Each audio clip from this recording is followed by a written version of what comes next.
Hello, everybody, and thank you so much for tuning in to the Unicorn Fairy Love Child experience.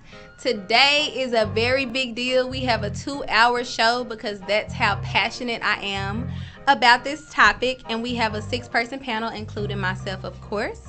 We have Paul. You should have already seen his profile that I posted yesterday. Matt, Chris, Pilar, and Dominic. Thank y'all so much for blessing me with y'all presences today. I really appreciate it. I wanted to make sure that I had a lot of people who were able to represent different backgrounds, especially when we're talking about race, because we get a lot of, well, it's only black and white. There's only one type of black. There's only one type of white.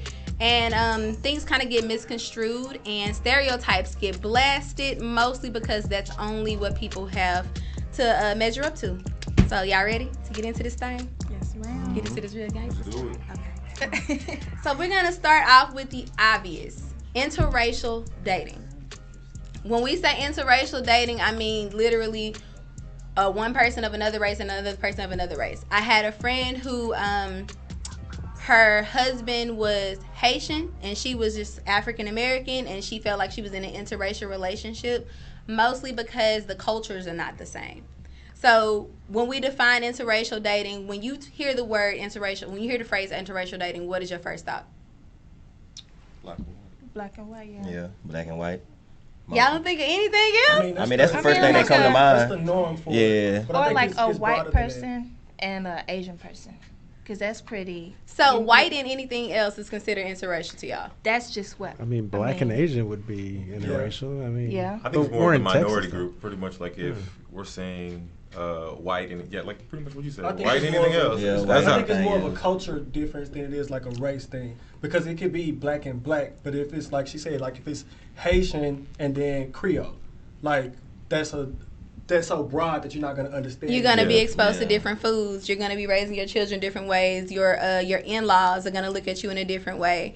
So I mean, when we say interracial, though, that what y'all were talking about boils down into, should people be shamed for dating outside their race? Because the first thought of everybody in the minority on the panel was white and something else makes it interracial. Chris, our resident white ambassador, felt Hardly an ambassador. we but okay. should. Felt that we should include more than just that encompassment. When I think of interracial, my first thought is always white and something else, but then I am aware that, black and Asian or black and Hispanic, or I don't think that I really thought of the cultural differences in terms of race until I was exposed to more people from different backgrounds. Because you can have two white people who are from different cultures. Like if you're raised in a German house and you're raised in a Irish house, y'all not gonna eat the same foods. You're not gonna go to the same places. You might not even go to the same church. But I don't really think that we consider like, oh. So when someone is dating outside their race, why do you think people are shamed for that? Especially in the black community. You're asking me particularly? I'm or- asking anybody who feel like I talking. think it's more of a heritage. Like it's related to the person more so than it is like just a broad thing. So it would be your family's background or your personal beliefs. So if you grew up with, like, okay, speaking from another side, if you grew up in a conservative family, right, and you choose to date somebody who's not a conservative, then that goes against how you were raised. So that's you think it's more so of a the like, we don't want to water down certain minority cultures because we've already lost so much? That's how I look at it. your family built the standard, Uh-huh. and the standard became how you were raised. So you went outside of the standard by doing something different, and the standard was supposed to be upheld. Okay, hold on. Let's do something real quick. I want to give everyone an opportunity to get to know us a little bit deeper. So let's go around and we're going to say what you identify as racially and then what your blood is, because sometimes that's different. Now, I don't know like Rachel type stuff, but on some like real life, what you identify as and then what your blood is, because like Matt said, that kind of changes what the generational thing is. I identify as black, but I'm Haitian. Are you from Haiti? No.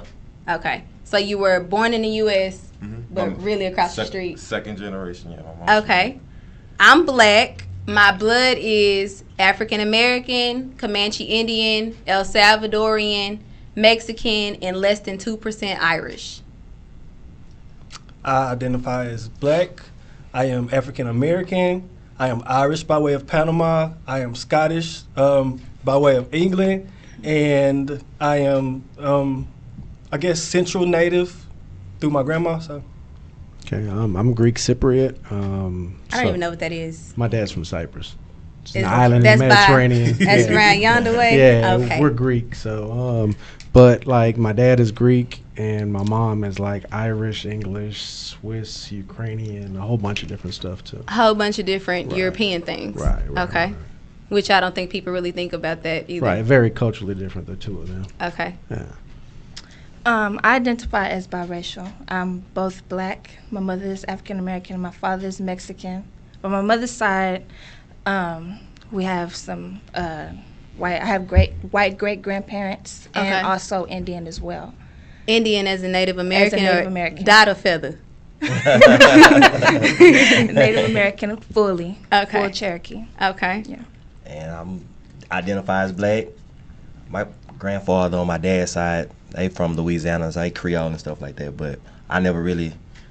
Got into it. You was just so like, I'm black. I'm just black. Yeah. Okay. That's how I feel too. Like when I'm identifying myself to someone, I really just feel like I'm just black because I don't feel like.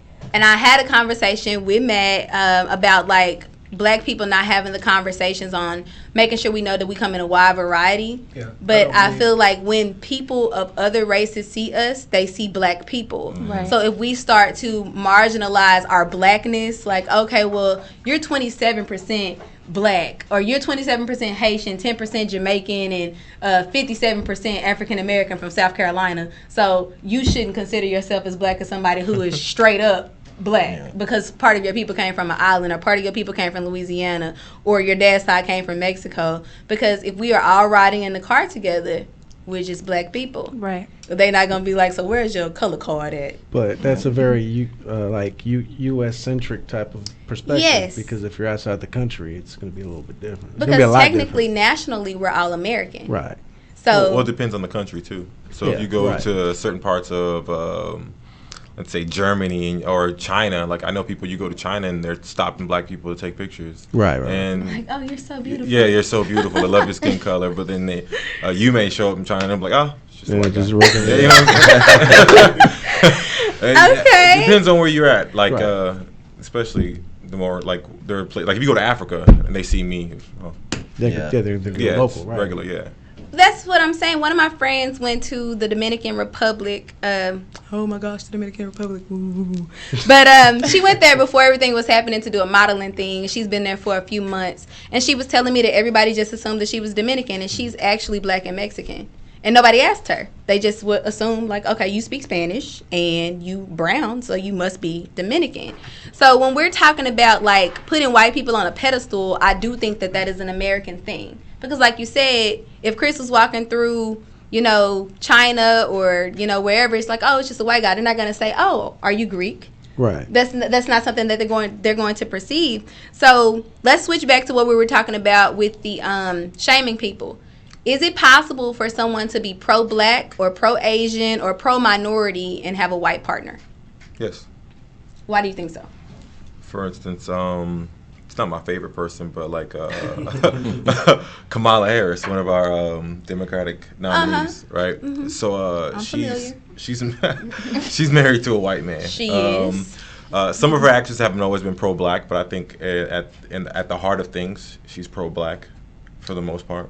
See, I don't really look at it that in depth because for me it's more like hypocritic because I feel like at the core, if you're black, it's always going to be pro-black at the core, but it's everything surrounding that makes it like, are you really pro-black or are you just, a black person in the world?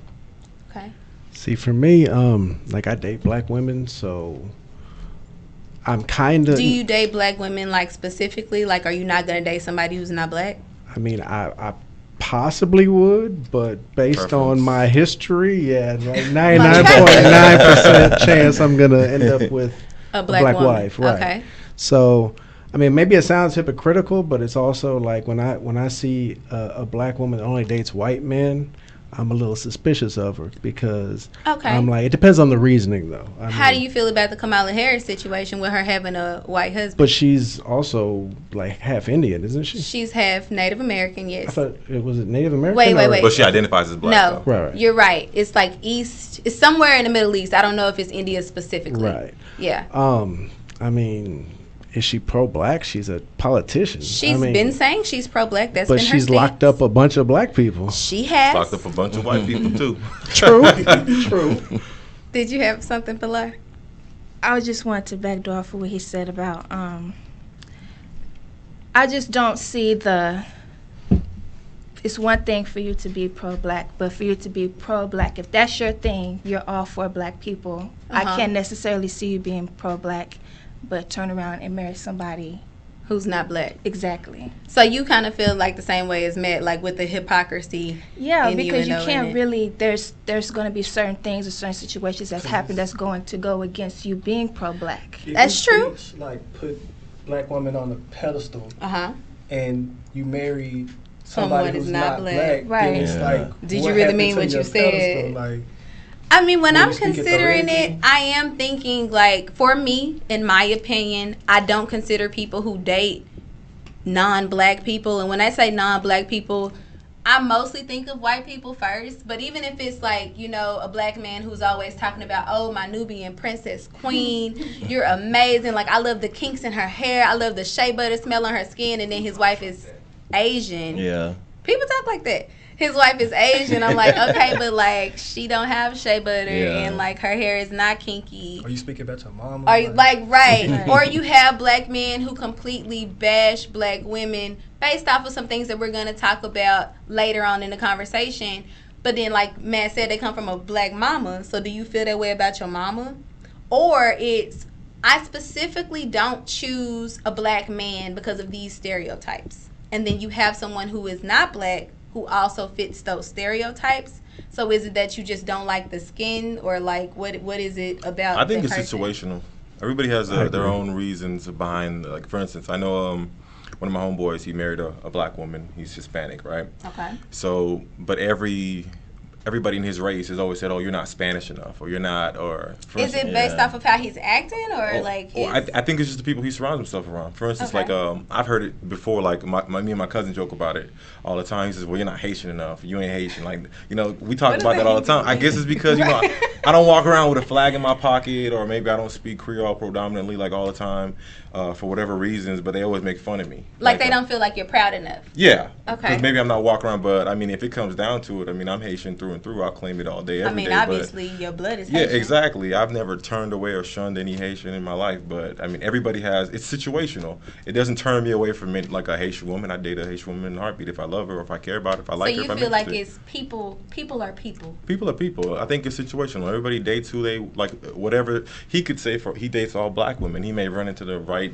Hispanic woman, white woman, and she may change his life. Because at the end of the day, he likes women. Yeah, you like women is women. I think eventually. I mean, my preference is black, but I mean, And like, if I meet chicks, they'll be like, try something different, or I don't take off the so bat. weird. I don't take them That's weird as seriously. hell. I'm like, be like, all right, we're gonna have sex maybe a couple times, and I'm gonna keep it moving. And I was happy that you touched on that though, because me personally, I've always had my reserves with white women who have black friends, because for me it was like, if you're gonna date a white girl, you date a white girl. You want like not Barbie.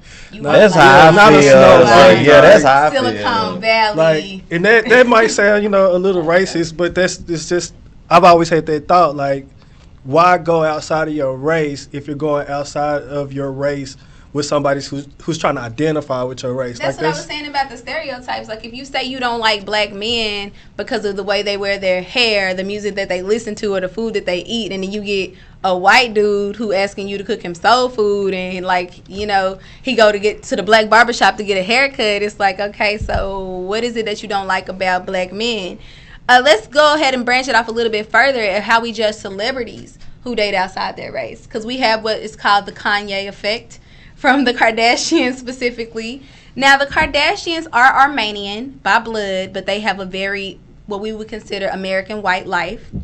And because of that, because they choose to date men who are not Armenian and who are not white, they are judged for that because black men usually go there and don't come back the same, kind of like the Twilight Zone.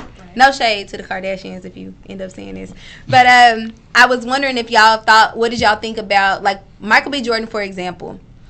He said that it was a lie, but it was known that Michael B. Jordan did not like black women for a long time until he got in Black Panther, and he was like, I never said that. But then I saw a music video with him and a white girl kissing, so I don't know. But see, he's That's a what child, I saw. I don't know. He was a child actor, so his upbringing was different. So his upbringing was probably mixed, like severely mixed. Well, he still lives with his parents, and his parents are married, That's and weird they're in black. itself, That so. is very strange. But we're gonna do a failure to launch show that touches on that. But I'm asking, when we see black actors who might consider to be pro-black, who march for the Black Lives Matter thing, who are, you know, Trayvon Martin activists, who are talking about things need to be changed in the prison reform system, and then we see them with a white mate, whether that be a woman who's dating white men. I can't really think of a black woman. Tina Turner's husband is white. Tia Mowry as well. Who? Sister. Her husband is white. Both of them have white husbands. Really? No. One of them got a black husband. Yeah. Samara got a black husband. You sure? Yeah. They got kids. We're parking like that one. Yeah, they got We got kids. Gary Clark.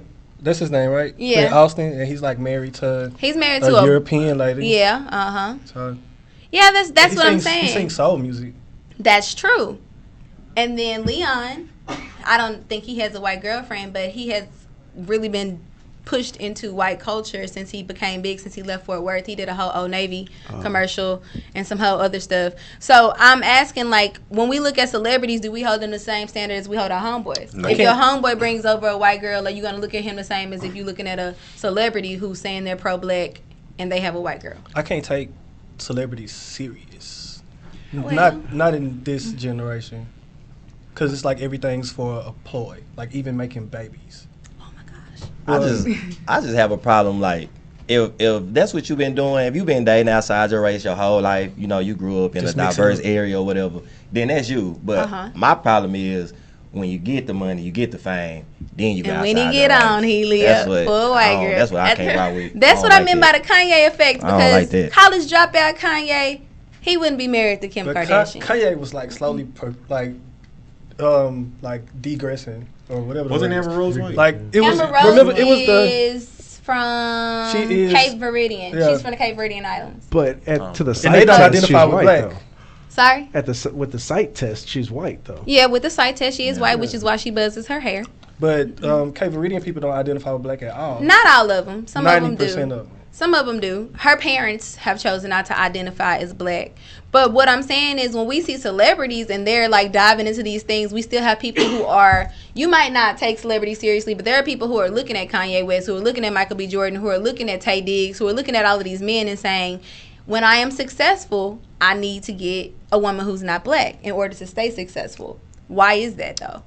Why can't you be successful with a black Just woman? implement it in American culture as a whole. Like, They see him as a trophy. yeah. I think that identifies as like success. I made it. Yeah, it looks like the fast car in the big house. That's Like- weird. It's weird, like if we go back to like the strange. if we go to the 40s, and the 40s had that, you know, that model wife. Yeah. So Stepford wife. yeah, the Stepford wife. So now we're in the 2000s, and it's like, well, if I want to be perceived as this, then I have to have that house. And because all of us know what the house looked like, all of us know what the car looked like. Picket And it's fence like, with the dog, two kids. what does the wife look like? Wife, yeah. Well, the wife's supposed to look like a Stepford wife. But it's not. Is Not it not supposed to, possible for a black woman to be a Stepford wife? It is. is, It but is. it's just the way that America's been shaped. That's not our first. That's not what comes to mind first. Because if we roll back to the 30s and 40s, black men didn't have white wives. And their wives were still waking up early in the morning to feed the babies. They were still cooking. They were still cleaning. They working in the garden. Dinner's on the table by 5, taking his hat when he walked through the door. Right, but even back then he had people like Jack Johnson though. So I don't know who the that boxer, is. the heavyweight Oh, boxer. yes. I do know Yeah. Jake Johnson. But yeah. I would say like pre-60s, the black race hadn't established themselves like with fitting into America. Because we really weren't So Americans before that. But we trending now, though. Yeah, We I would say trending. after- Everything we do we were is. trending then, but I would say after the 60s, after like the civil rights movement, that's when we felt like Americans. So we started trying to live like The American Americans dream. instead of American like dream. secluded. The American dream is a gimmick. Tell you that right now. Sales pitch, It's propaganda. not even real. It's not even real. It's literally set up to keep you in debt and sad for the rest of your life. Let's just shift gears a little bit. Let's talk about the education to prison pipeline in regards to race.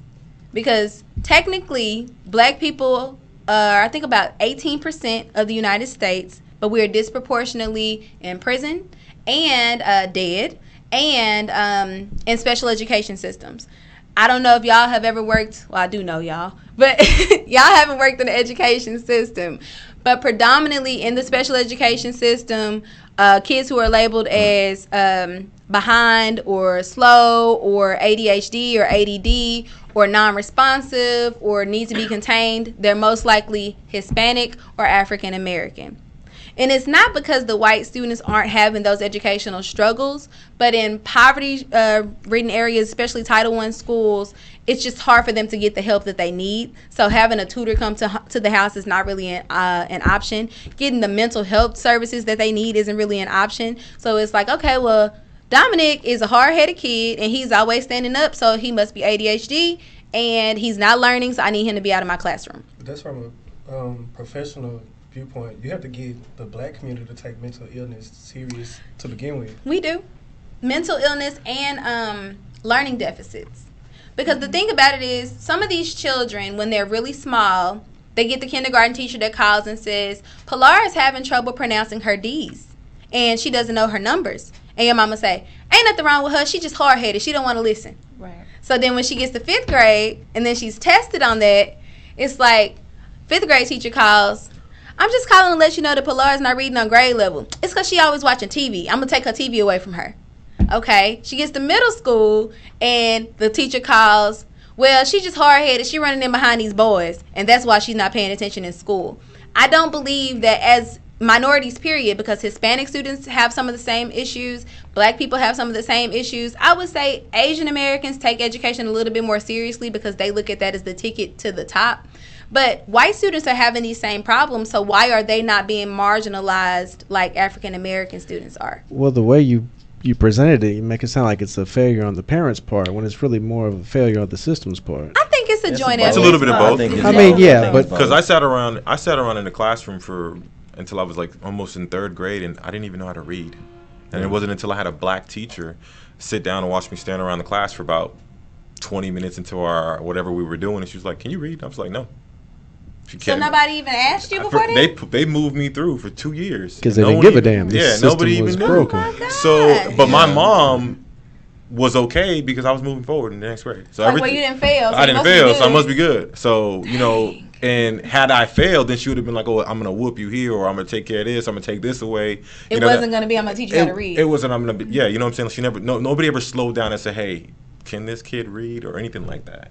Right. So, but once somebody took time, I mean, but it's like for instance, like she said earlier, my mom would have just been okay if I just moved through every grade without ever So being. you could have gotten a high school diploma and been illiterate, and she would have been like, Nobody well, you got a would- high school diploma. Yeah. But my mom also, she's from Haiti, so she barely read and wrote in English. Right. So My dad barely so- could read. Yeah. But I mean, the schools would have just kept pushing me through too. Nobody, Right. long as I was Were able to. you causing problems in the classroom? No. Because you were scared you was going to get a whooping. Yeah. So that's one thing. I went to school So knowing. you kind of didn't get a spotlight on you because it Yeah. was like, oh, black boy, be quiet. Good job. Good Yeah. job. So, but if I was acting up, then it would have been like, okay, this kid can't read. He's acting up. He's doing all this. Special We can't person. work with him. Right. We're gonna try to kick him out of school. But Yeah. because I could do it, because I was always well behaved. So they just kind of kept pushing me through. I don't know what the statistics are, but I've read that black kids get harsher punishments They in do. school. In school. They And really do. School has kind of become a cop out because when I was in school, we could have fights, we could do all types of Can't do things, that anymore. and you just come back to school the next You day, could you fight. wouldn't get put out. You can get Now- suspended for 10 days for fighting. 10? Back in the day it was 10 days, It's not like that anymore. Come back, fight the same day, get suspended again, do that all year long. But they wouldn't make you leave. They would never kick you out. Yeah, it's not like that anymore. My friend Vincent had posted an article online, and I was reading it, and it was talking about how, I want to say it was Missouri. It was Missouri, and they were saying that schoolhouse fights are now going to be considered felony assaults. That's ridiculous. I heard about that. If you're on school property, period, and you have a fight, it is a felony. Children That's don't a even have cop-out. control of their emotions. But this So is that the could be a thing. thing. Having control of your emotions, having the ability to have control of your emotions is something, like you said, that adults can't even master. Right. But labeling a child as a felon before they even graduate high school is crazy, because you don't even know who you And are. That's like race baiting, because the stress level in the minority community is so high. So, because for me personally, I went to school stressed every day. I was stressed about home. I was stressed about environment. I was stressed about everything. So, and I did have a lot of fights, but that was based off of being in an environment in a community where my stress level is the exact same as my neighbor's stress level. So we're not going to see eye to eye. Right. So when we talk about environmental stressors and when we talk about generational poverty, because people don't really consider that poverty breeds stress. Stress breeds mental illness. Mental illness breeds other problems. So like what Matt was saying, if you are going home and your mama is working 15-hour days and all you have to eat is a sugar sandwich or a syrup sandwich or a ketchup sandwich, and you don't have lights, so you couldn't do your homework. You got to go to school super early because your mama got to be at work super early. And by the time you get to the teacher, you're starving because your sugar sandwich done wore off. And she asked you, take out your pencil. And you say, well, I don't have a pencil. It's not because you forgot to bring it, but like your life is hard. I don't have a pencil. Can I have one? So you coming to school unprepared already. You ain't coming here to learn. You don't want to do this. So then you're not a lot of teachers, in my experience of getting to know teachers, do not take the time to get to know the background of the student. Even if they're working in an area where they know these kids don't have pencils, they know these kids don't have shoes or food or water or lights. Or I had a teacher one time tell one of my students, tell me about my student, I really don't like that kid because he sleeps in my class all the time and he's always wearing that hoodie and he smells bad. So it wasn't even one of my students. I go up to the kid and I'm like, so what's going on? Like, are you sleeping in Miss Such and Such class? And he was like, well, my dad got deported and I'm working overnight at this warehouse. I'm using somebody's ID and I'm working overnight at this warehouse, and I have to come straight from the warehouse. I work 11 to 7 and come straight to school. And I said, well, do you have anywhere to wash your clothes? And he said, we haven't had lights and water since my dad left because my mom can't work because she doesn't have papers either. Wow. And I was like, well, I'll take your stuff home and I will wash it. And I'll also bring you some more stuff tomorrow. If you can, try to get sleep on your off days because Miss Such and Such doesn't understand, like you're not, whatever. He's like, but I'm doing all my work. And I'm like, well, obviously that's not enough for her, because he was passing out his class. He was coming to school every single day. Every single day. We had kids that had lights, water, driving a car, all that, and still didn't come to school. What's the teacher to student ratio average? I would say probably in DISD, probably about 30 students to a teacher.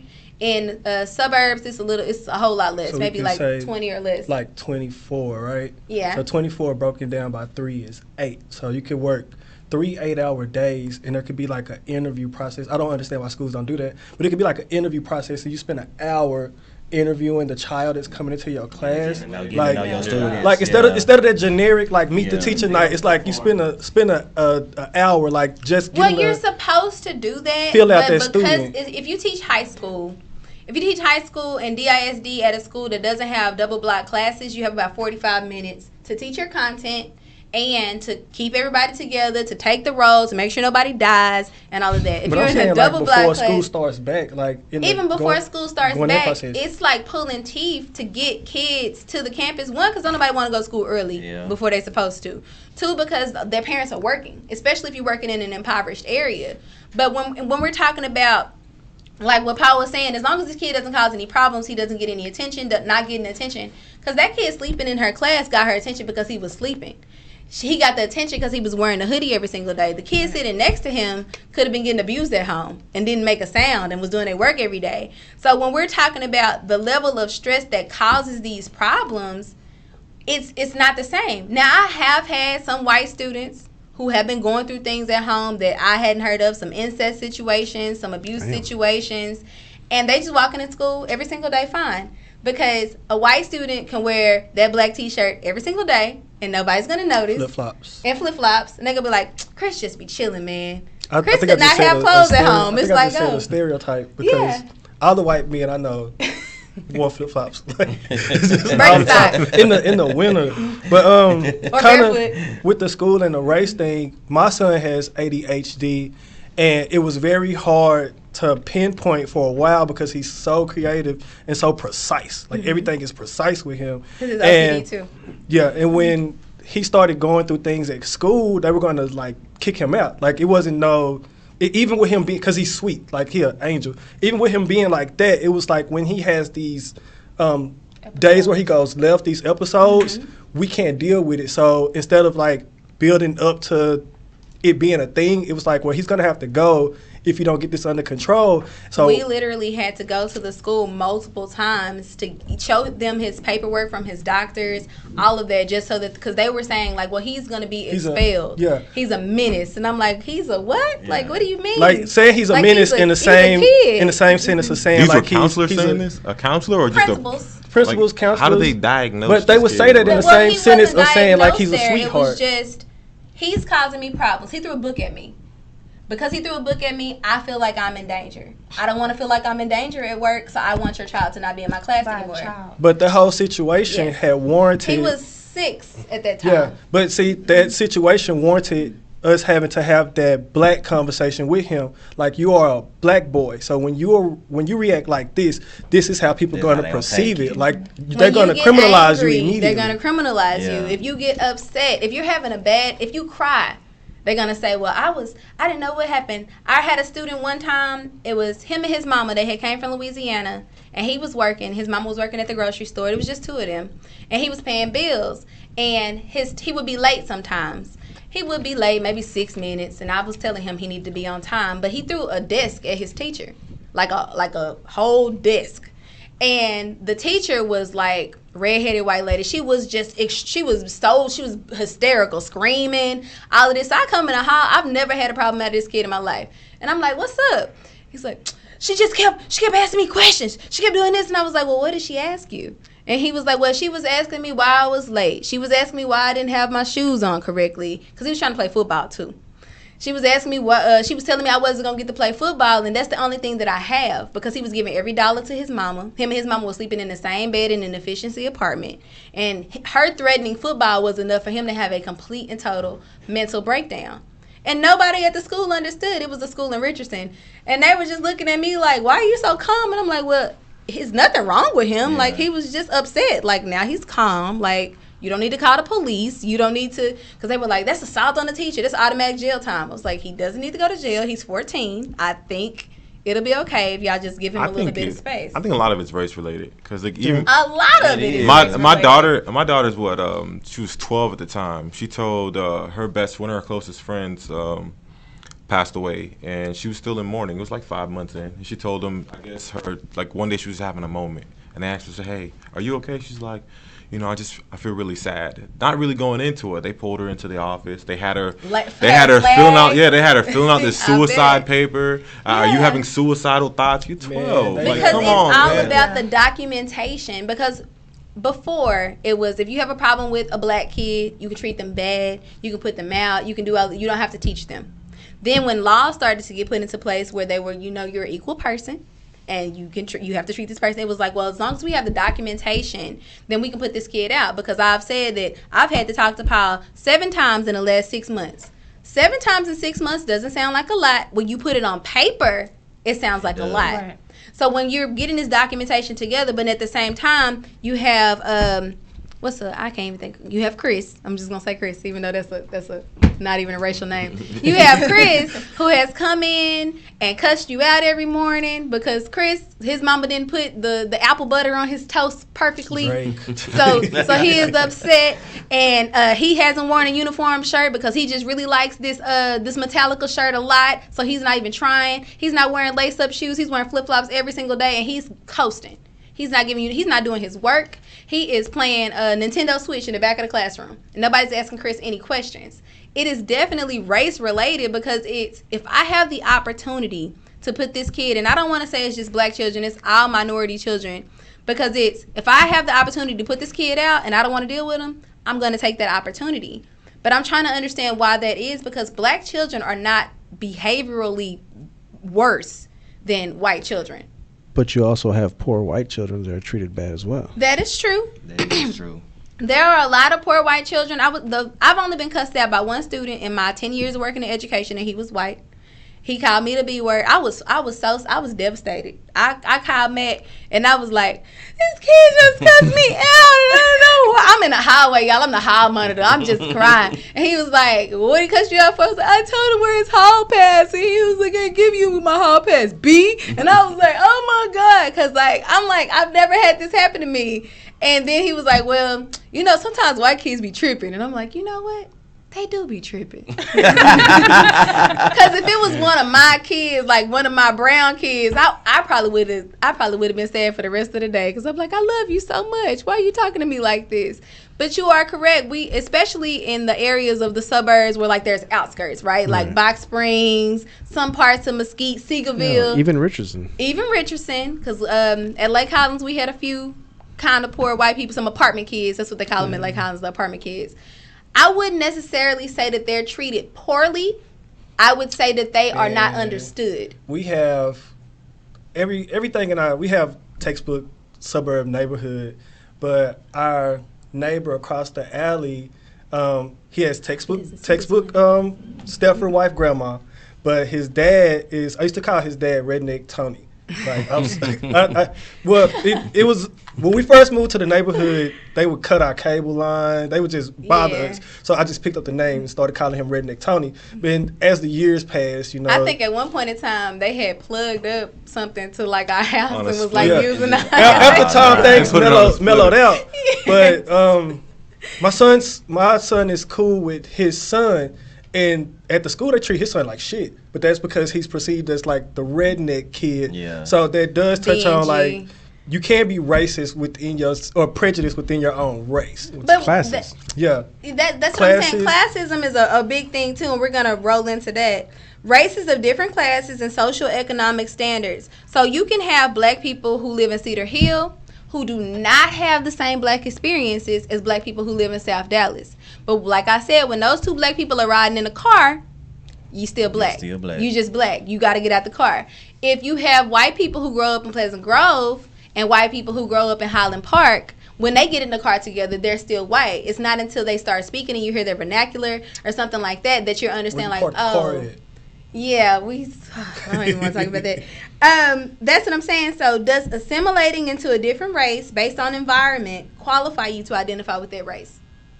Example, white person growing up in Pleasant Grove. Or your friend who grew up around, you said Hispanic, black, growing up around black people. I think it's how you word it. Because I would be offended if somebody would tell me, like, I identify with black. Like, that's offensive to me personally. But if that person was like, I don't identify with white norms or whatever race they are with the norms, I can understand and I'm more inclined to accept that. Like, okay, you didn't have a textbook what you are life. You had it was unusual. You know what I'm saying? So my reasoning behind why I can't get behind this I identify with thing is, one, because if what's his name? Skylar in Pleasant Grove decides to grow up and not want to be hood anymore, he can do that effortlessly. He can go to Wall Street and get a job. He can go talk to somebody about being a realtor. He can do all of that. If Vincent from Cedar Hill goes to the hood, they gonna know Vincent not from the hood. And he just can't decide that he wants to be hood. So I don't feel like you should be able to change your racial dynamic strictly based off of where you grow up. Well, you can. That's just crazy to me to try to identify something else. It's okay, maybe you did grow up.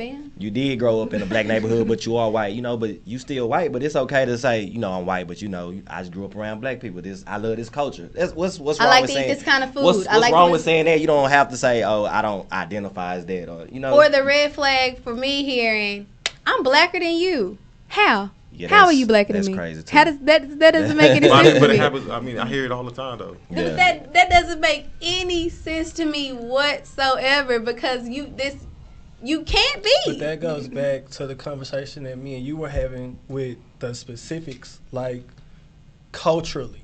Mm-hmm. Like, okay, because in reality, culturally, you are blacker than me. I can't but, do it. But it's the soul thing. Your soul's I can't not. do it. So I grew up in predominantly black and Hispanic neighborhood. No. Yeah, You- yeah. You know who would have thought? But I'm not gonna identify as You can't black. code change. Right, Yeah. but at the same time, I mean, I grew up in a foreigner's house. I have a funny last name. I speak a different You language. do have a funny last name. I was dressed funny as a kid, so I was kind of ostracized. I didn't fit in with the white kids. So But that doesn't necessarily mean that you can start calling yourself black. right, though. exactly, I agree. But when you said like I could go to Wall Street, you know what? Like I'm in corporate America, and I struggle every day with not popping off on someone because I wasn't raised with the It's culture rules, difference. right? With the rules of corporate America. But so, that would be the same thing if you grew up on a farm and then you went and worked on Well, Wall true. Street. They would still look at you and give you a shot, is what I'm saying. Whereas if Possibly. Dominic decided to put on a suit and he want to go on down to the big building and say, "Can I have a job?" They could be like, "Absolutely not." Is like, that how he's asking? I don't know. I I worked in corporate America one time in my whole life, and I hate it every day. The reason Every day why of it. I stand where I stand is because I personally feel slighted when somebody who has had a silver spoon from my Cedar Hill, racial background Duncanville. tries to identify with me. Like we're both black, but I don't view you as being black We don't have like the same me story. because I lived a black life. Okay, but think about it like this, though. What is considered to be the black life? I mean, I lived in this is how America treats black people life. Okay, so does that mean that a black person from, I keep on saying Cedar Hill, but it's more than one suburb. A black person from Highland Park goes to go get some milk from the store, not in Highland Park, from a different place. Is that person not getting the same looks as the black person from South Dallas? Mm, Well, yeah, but it It depends. okay. So They can, but at sometimes it depends on how you carry yourself. Yeah. It depends on how you But carry that's yourself. what I'm saying. But that doesn't make you less black than me. That means culturally we're different. your black experience If you is hear different. your black experience is different, but your black experience is still a black experience. But you're comfortable White with your person- you're comfortable going to Highland to Nature's Grocer. I'm not comfortable going to Nature's Yeah. Grocer because I don't. I like Nature's Grocers. And but I'm saying, okay, we went to Whole Foods in Richardson, and Richardson I ain't has even been to Whole Foods. but I ain't never been there. Richardson has more black people than the one that's in like Casa Linda, not Casa Linda, right? By Brian Adams. But I felt eyes the whole time in Richardson, which I don't feel in Casa Linda. But I would say the reason why I don't feel it in Casa Linda is because those rich white people are like welcoming of the black. Like, oh, we had a black person come in the store today. But those semi-normal suburban white people, it was like, yeah, they why look you in at your? us. And it's the thing, like Rowlett, I'm in there with our my experience wife in Rowlett and my was, son. like, Well, you were extremely clean. racist. You clean cut. So. But I'm saying even being in Richardson around those because Roast and dreads and the walk tax past, bracket same in store. Richardson is different from the tax bracket in Casa Linda. Casa Linda, those people make more, but where those people didn't make as much, they were less welcoming to me and my family as those people were in Casa Linda, which I view both as prejudice because one, you're treating me good because I'm black, so you're going out your way to treat me good instead of just treating me normal. And then the other one is you're treating me bad because I'm black and I'm in close proximity to you, living situation wise. I mean, but does that mean you still get? My thing about assimilating into somebody else's culture is it's not mine. So what, like what Dominic said, like, why should I want your culture because I think you're cooler than me? That would be like me going to go to Powell and them family house and eating Haitian food and listening to Haitian music, and I'm like, you know what? Haitians are cooler than regular old black people. I want to be Haitian. Like, I'm about to live my life as a Haitian person. Like, that is mind-boggling to me. I mean, When I was back, I ain't never heard that before. This whole I associate or I identify as like it's like this new new. thing. Yeah, that Like, It used to not be an option. like I You even used to heard, just be who you like, are. they was making fun of this one dude who said I identify as a 15-year-old. Like, That how is that that's like just like this whole it's wacko. just something to make I'm a give goat. people Today I'm a It's a justification mental. to Yeah, I mean, do like- something else. So R. Kelly could beat his case with that. I'm reason, just right? saying. They come- technically, R. Kelly got the mind of a 13-year-old. So Go Yeah, ahead. mentally That's because you just can't crazy. read. That just don't make no sense. Like I'm 5'5", 5'6", maybe. I want to be tall. I can't just hop up one day and be like, I Yeah. was a 6'8". tall person. I'm light skinned, Like, but I'm a dark like nigga. even with transgender people, like they say I identify as a man, I identify as a woman, Man. whatever the case may be. That doesn't mean that you are. I Like hope if you it can doesn't identify say, whatever you are, but when if I look at you and I think you're Hispanic in my head until Okay, Yeah. but let's Until talk about this. Trevor Noah has a wonderful book. If y'all haven't read it, you should read it. I read it last summer, I believe. In his book, he talked about the successful black man is a white man. Because in order to be considered successful in America, a black man has to look almost identical, except for skin color, as a white man. He has to have the white man's car, the white man's house, the white man's wife, the white man's job, the white man's vernacular, the white man's hobbies. So if you are talking about assimilating, and a black man assimilates, if he chooses not to assimilate, he's considered unsuccessful. It doesn't matter how much money he has in his bank account. He got on tennis shoes and some hooping shorts and a muscle tee, and he at Kroger, might be a millionaire. But if he has on a suit and he pulls up in a BMW, and you know his wife, who might not be black, his foreign wife or his white wife, it's like, oh man, I want to be just like this guy. Because I feel like in the black community, if you are not a rapper or an athlete, and you are just a regular successful black man who is still remained true to his roots, it's like he really ain't out. He ain't got it because he drive a Corvette. He don't drive a Bentley. But it's like, why should I want a Bentley? Like maybe I like Corvette. That is one of the more complicated things in being a black man for me, because I had that conversation with a mutual friend of mine, my wife and Vincent in Paris. And I had brought up the subject, you know, my neighbors keep throwing shit in my yard and cutting my lawns. And he was like, why did you move there anyway? Like, you could have moved to Lancaster. And I was like, I wanted, not necessarily, I didn't want a textbook white life. I just wanted a better house. I wanted a good school system. Those things happen to be in this area. So there was nothing I could do about that. But their argument against me was, you know, you went outside the norm, you went outside the box, and that's how it is being outside the box. So you just got to deal with that tension, that racial tension there. But it's, how was I supposed to give my family these things and still in Oak Cliff? Yeah, like how do I do that? Like Lancaster's nice, but Lancaster's It's a lot of not, Oak Cliff and Lancaster now. It's a lot of Oak Cliff and Lancaster, hold but it down. for me it's not even that. For me, it's, Lancaster doesn't look as nice as where I live. So Yeah. it's Where do you live? we live in Old Mesquite. About a rodeo. Yo, It's just far from everything. Where's the old mesquite? Is it like by the lake or by Like near Town East? military. Yeah, down like the going street from down Town to East. military, like you Town finna East go is to about Forney. 4 Like you finna acres go to away, Forney. okay. I think. I got Yeah. you. Okay. So over there, it's a Like down the street from downtown Mesquite. Like it literally is like a Like square. 80. And- That's small. yeah. And for Yeah. me, it wasn't based off of anything like mentally. It was literally how the energy felt. It's peaceful. Like even with the neighbors, like even with the problems, it was waking up every day felt easy. So But when we're considering, okay, Pilar, what does a successful black man look like to you? Somebody that just, he don't necessarily look like anything, but I know that he's getting up, he's doing what he needs to do, so that he know that him and his family can eat every day. That So a they- provider. Pretty So he much, could they work protect and at provide. O'Reilly's, and he would be considered successful.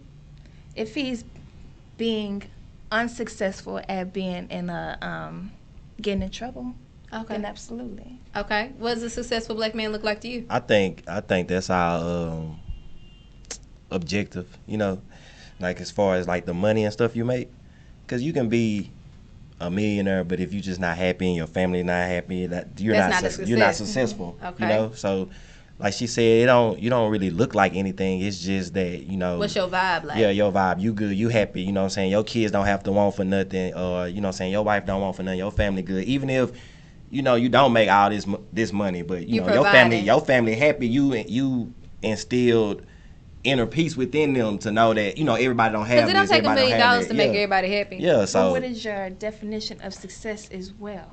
Exactly. That's it. Successful in America, we get this like blueprint. Okay, you got to work this place. You got to have this amount of money. You got to have this car. You got to have this job. You got to have this. Your kids got to look like this. They got to go to this school. You got to have these kind of shoes. And when we don't fit that bracket, it's like we're failing. But we're really not failing at anything that should be obtained anyway, because that's not our playground. Right. So I think that staying out of trouble, that's not something that a white wife would say. They wouldn't say, Brad is successfully not getting into trouble, because that's not even something. Brad made it home from the store today without getting shot. That's not something that she's thinking of. Unless he an alcoholic stereotype. Right, or we're talking like too. West Virginia backwoods or something like that, like the stereotypical big truck. You don't need to get in trouble. I mean, yes, but when his wife was thinking about him being successful, she might be like, he got big truck tires. Or he got all his teeth. He got all his teeth, like things like that. I think that we really need to break down the stereotype of what successful is, because we are putting these unrealistic expectations and labels on people. Because like you said, if your husband is working at O'Reilly's and all your bills are paid and your kids are good, he's successful to me. When I hear the word, and if I have my eyes closed, like every time, it's like the vision that I have is like black man, blue suit, white shirt, Mercedes, walking outside with his briefcase, and every time I heard the words, what's in the briefcase? It's drugs. I mean, not drugs, but he's coming out his office building, and that's always my first. We just took an L on that.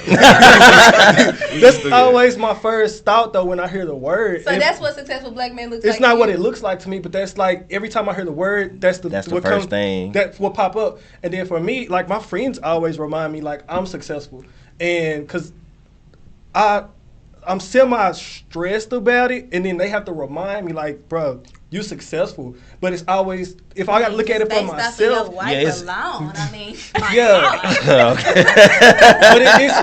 but that might be a man thing more so than a than a race thing, because it's like, damn, I need to be doing this, I need to be doing this, I'm not doing this, and then like another friend, like somebody else looking at my life, it's like, bro, you accomplished all this stuff, like.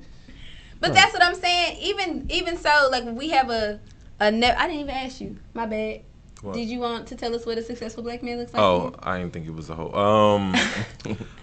I think money when I think success. Meaning like if you have multiple layers of income. Yeah, that's that. When the ability, like, because where I'm from, if you could take care of your family, you're successful, and taking care of your family is usually financial. But for you personally, you need 7 layers of income. I need to have multiple layers of income. I can't. That might be an Islander thing, because I think Haitians, Jamaicans. My mom worked 3 jobs. Yeah, that's what I'm saying. They always want a lot of jobs, and I'd be like, bro, So with me, if you don't have some sort of revenue coming in and you can't take care of it, like if my daughter says she wants a bike and I'm like, damn, I said you can't get a bike, I can't afford it, then I'm not successful. Okay. That's just the way I grew up, so I don't know, everybody has a different. I mean, I think it's to the person. I mean, because you can be rich and be a fuck up, you know what I mean? That is true. Donald Trump. The majority of I have my own feelings about rich people in general. I'm gonna let that lie because it ain't got nothing to do with race. But that is true. Most rich people do have undiagnosed and ongoing mental problems, not because of the money. That's why money does not make you happy. And every time I hear somebody, if I ever hear my kids say like, I need this or I'm not gonna listen, that's not the way that's because that's not it. I don't ever want a dollar amount to be attached to my life. Because if I got $20, I want to have the same smile as I got if I got $2,000. Because money shouldn't have you. You should have money. And I feel like when we start teaching that, we like, oh, well, when you bring a man home, what does he do for a living? Not because you want to know how his day is going, but because you want to know how much money does he have or is he able to provide for you. When, depending on how much I cost, that's the type of man that I should be interested in. Yeah. Because if you are the type of woman that needs $2,000 purses and I can't even name a lot of stuff because I'm real cheap, but stuff that costs a lot of money, then yes, you need to be seeking the man with the briefcase and the drugs because he might be the only person that can afford you. It was just his work notes. Oh, his work notes. You might need to be seeking a man in the briefcase. For me personally, I've never, not ever in my life been attracted to men who work at major companies because they don't have time. Time is a commodity to me. If you don't have time for me, then that is a problem for me. You're unsuccessful. No, you're I gonna don't get cheated care. on every day. That's what I'm saying. I don't care how much stuff you buy me. If I say, let's go to the movies, and you like, work, I gotta, nah, cut loose. I can't, it's not gonna work. If I say, let's go sit down and eat, and you like, I'm so stressed from the day, and you gotta be on, people who are rich always on the phone. You always on the phone, you talking to clients. Nope. I can't talk to you. And I want my daughter to understand that no matter what a man can buy for you, it's the priceless things in life that you need to be worried about to measure your success, because that man can stress you out just because he's stressed all the time. People on the beach that don't even work at companies with no shoes on, they not stressed. They eating food and chilling. That's how I want to live my life. You did give gold diggers a pass, though. Did I? Yeah, you did. Me? A little bit. Just if this is how much you need, I mean, you should be shooting for this man. Because that how about man you work on yourself? shouldn't be interested in a woman that doesn't cost a lot. Because, I mean, he's not going to have the time for her. So you need to find somebody who you can afford. She don't care about the time. She just care about the money. That's what I'm saying. So she ain't happy though either. So we're just saying it's okay, be a gold digger. I would never say that. I'm only saying that that's how it is, because when you date outside your class, which is the final point before we go to break, when you're dating outside your class, I think that when you date someone who is unfamiliar with your surroundings, you create an extra layer of stress for your relationship. Mostly because if Paul is from West Dallas and he's been hearing gunshots since he was a small child, and Pilar is from Plano and she's never even seen a gun before, which apparently people in Plano be doing some stuff that I didn't know about, but I didn't spend a lot of time in Plano. Suburb kids are bad as shit. Well, I don't know. I spend a lot of time in suburbs. It's I don't know. that's a thing. But That's a different kind of bad. if they start dating and a car backfires while they riding and he like that, and she's like, oh my gosh, like what's going on, Paul? That's gonna create a problem. That's how you That talk. was my Valley Girl impersonation. Oh my gosh. Oh my goodness, like why are you jumping? And then, or if he takes her to his grandma's house and it's next to a trap, and she feels uncomfortable or she feels afraid because that's not something she's used to. Not to say people should be used to being around drugs and gunshots. I feel like you need to be with who can Who understand who can understand you. Yeah. What's wrong with him marrying up? But marrying up, like I said, it's nothing wrong with it, but it creates an extra layer of stress. And then when you have children, are your children going to be allowed to go to his grandma's house because you don't feel safe there?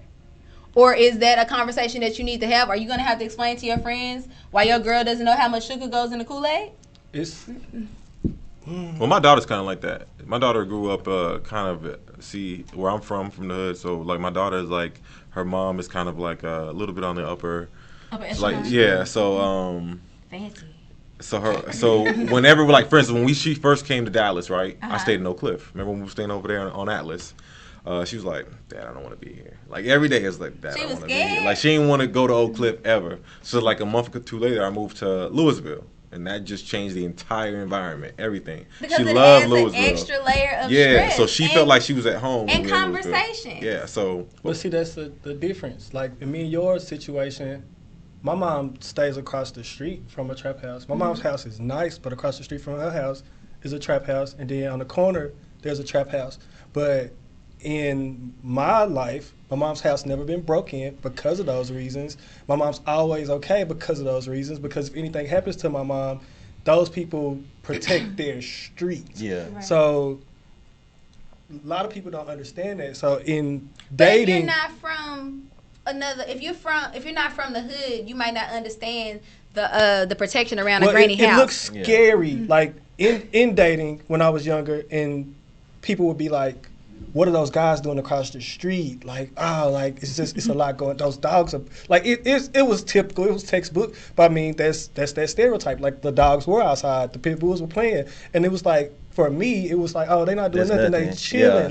This is safety. But that's an right extra now. level of explanation that I don't feel like a lot of people want to have. It For leads to me, judgment. for me, in my younger days, because I'm married now, I was never Disclaimer. interested in anybody who was from the suburbs because I just felt like they were weaker. Soft. Like that, not necessarily soft, but like I don't want to have to explain to you why you need to cut the hole in the middle of the bologna when you frying a bologna sandwich.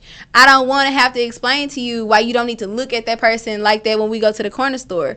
I don't want you to ask me how much do Debbie cakes cost. I don't want you to ask me like, why was your father in prison? Like, I don't want those types of questions when I could just date somebody who already had the same black experience as me. You just named 3 poor dietary.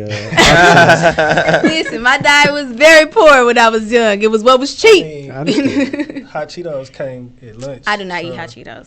See, that's the difference. We had the same like black experience, but my black experience was like hot Cheetos is a thing. Yeah, that's what I'm saying. You can be with someone from your class and y'all have different experiences because Matt's parents are way older than mine. So his childhood was way different than mine. He has been to like all over the country. I had never left Texas until I was in my 20s. And when I left Texas, it was like, dang, like, wow. And he had seen all this stuff when we still go places to this day. And I'm like, oh my goodness, like, wow, a mountain. He like, yeah, when I was 7, we went up this mountain and my brother had took me over here. And I'm like, dang. So you can have a different experience, but I'm saying in terms of class, that almost makes it as hard as when it's a different race because your cultures might be different. It do. And then it can go like both ways. Like I'm from the hood and I feel uncomfortable in this rich area. I feel extremely uncomfortable like, around rich white people. looking at me. I feel I'm not uncomfortable used to around white people. I feel uncomfortable in hoods I ain't never been to. Well, I mean that's regular because you don't know these people, so you're gonna be looking like, all right, okay, I see where the doors are. Like, But understand. I wouldn't want to marry someone who, I don't know. I would want to marry up. Personally, So you a gold digger is what you're saying? no. I'm saying I want someone who's like, okay, I grew up in a single parent household in a working class neighborhood, but I want someone who has different experiences from this. Okay, I'll give you this. My husband, I married up. Mm-hmm. My husband had already traveled. He's already tasted different foods. I had never even had steak till I was 25. He made me my first steak. He's shown me things that I've never seen before. He's been exposed to different things that he was able to bring to me. And the same thing for me. Like a lot of the stuff that I'm into, I was able to expose him to it. So I don't think that marrying up means you have to marry up in a different tax bracket. Because technically, I mean, his family tax bracket was higher than mine. No, I don't think he's saying tax break. He's not talking finance. I'll talk finance, but he ain't talking finance. Yeah, I mean, like, He ain't talking about money, homie. when we were little, I lived in the same neighborhood I grew up in. Okay. So the neighborhood's changed a lot. Back when I was a little kid, it was gunshots every night. Where you live at? I don't want to say on. I mean, air. you don't. You can say what area. We said what area we lived in. I live in North Dallas. Oh, okay. Okay, so That's now a broad range. Right. But I know what part you're talking about. right. But maybe not exactly. Yeah. But what you're thinking. But I mean, it's changed. I that's cool. North Dallas has definitely gotten blacker in the last 10 years. Not my neighborhood. It's gotten less black. Really? Well, yeah. Gentrified. It's become more Hispanic. Really? Yeah. That is But interesting. the dynamic has changed Sneaky. in the neighborhood. sorry. But like, I don't want a chick who's accustomed to gunshots all the time. I mean, that's or true. know how to cook some dope. You know what I'm saying? You will if she needs you to. She needs to It's tell you to it's run. when Well, I mean, I already know when to run. You know, That you have is to- true. So you want to alleviate some of your own personal stressors by dating someone who might not be used to that type Right. of I want environment. someone who can like broaden my experiences. Like you said, like you've traveled. I've traveled a lot of places. I See? want someone who's gone to different places who can tell me different stuff about that. I want someone who I'm gonna learn from. Someone who's Okay. And you feel like that means that they have to not be from the hood. not necessarily, but I mean, I also don't want some chick who has only been in Dallas. No offense, because you You left shooting Texas. slugs, fam. No, I'm not. See? I'm not. But I'm saying, I'm like, I don't want like. I understand what you're saying. You know what I mean? I don't wanna- because it's the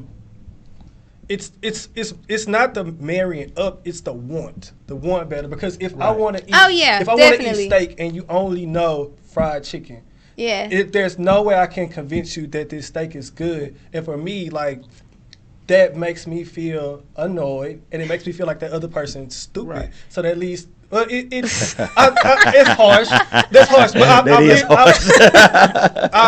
I'm married now. But I was 21 and I went to a hibachi bar and the girl asked me could I take her to KFC. And I had that before. I had a girl that would only eat chicken tenders. Like no matter that where was we a went, wrap, chicken bro. tenders. Yeah, that's Chicken tenders be fire though, high key. But Right. all the time though, like Not a come on, steakhouse. like Crazy thing is I'm from South Dallas and this person was from Richardson. So it was like see that's the thing. Like I don't think I want somebody. Yeah, So basically, you want somebody who can just maneuver, who know how to just do a little bit of everything. it's dope To desire. Want to experience new things without having Right. to be. That was That- one of the it's when things they that let brought the us fear together become, because I was like, look, I ain't never been nowhere. I ain't never did this. I ain't never did this, and I want to. And he was like, "Oh, bet I already did all that, but I can do it again I with think you." sometimes That's in the important. black community we let the fear of change become our personal preference. So it's Yes. like yeah, that's it's like Yes. I've never had kiwis, so I don't want to try kiwi. I only want to buy watermelon from the man at the corner, and it's like, why? Like because you have to go to Whole Foods. You have to go to Whole Foods to get the kiwis. You have to go to Kroger to get the kiwis, and They don't got 'em in Malone. There's no Kroger's in the hood, so I feel uncomfortable in Kroger's and Whole They Foods. do not have So I kiwis only in wanna Malone. Go to the old man on the corner. I don't want to mentor my woman. You know what I mean? I want, Oh, you know. that's deep. You don't want to teach her nothing. I mean, I That's do, a deep but I don't voice. want it a one way. Oh, I don't. You want to learn something too, Right? Yeah, and you know, like you said, only want on the chicken tenders. I Yeah. mean, I don't want Chicken to. tenders is good. I don't want a chick with a poverty I palate. mean, I mean, I don't. I want her to Oh, I gotta use I that would have one. felt I gotta use that one. that's the circumstance where I would have felt better getting the gold digger because at least the gold digger would have had ambitions. Like You know what you ain't running into? You ain't running into somebody who you know, only city wants to girls is eat. gold diggers and they at, don't drink water, so I don't know. cheddars. You got that's the McDonald's of restaurants.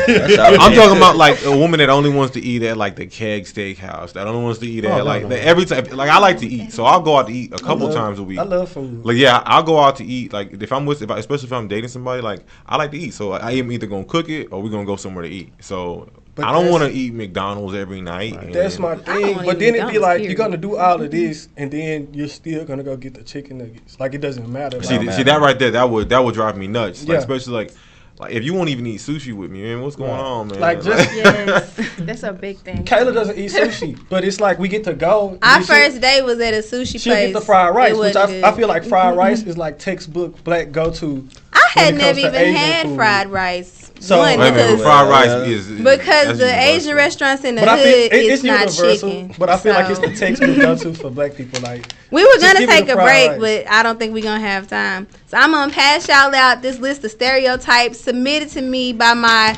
Facebook followers. I'm not giving anybody specific things. I mean, kind of, but not really. Just pass them down for me, please, sir. I got my stereotype. Well, I didn't try to. It was number one. wow. So I want y'all to read the stereo. When I call out the person, the group of people, I want you to read the stereotypes, and then we're going to discuss are these stereotypes true or what is the reasoning behind them. I've never heard some of these. I hadn't heard a lot of them, but I don't know a lot of people, so I was like, wow. Okay, so let's go with light-skinned women first. Okay, now what are we doing? Just to read the list. The list. Okay, Do we mid. have to say facts or agree to? No, you just read the list, and then we're Okay. going to talk about it. So light skinned women, mixed, easier to deal with, not ghetto, beautiful, stuck up, good hair, musty. That's the one I never heard of.